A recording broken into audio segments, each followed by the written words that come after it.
15 yildan beri sigara chekaman. Allohning izni bilan bugun sigara chekishni tashladim.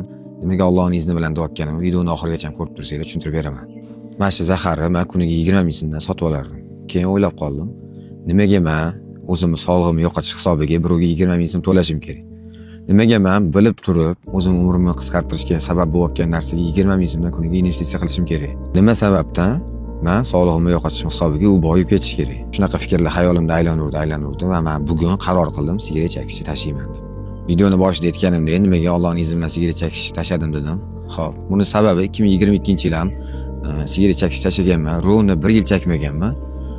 Shu vaqt oralig'ida mendan so'ragan tanishlarim, og'aynilarimga men unaqa qildim, men bunaqa qildim, faqat men bo'lgan.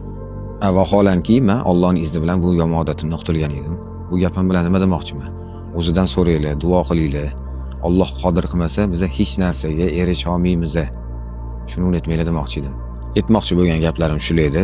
Shotgacha ko'rgan bo'lsanglar, vaqtingizni rozi bo'linglar va kommentariyada o'z fikringizni yozib ketishni unutmanglar. Obuna bo'lib qo'yishingizdan chiqmasin.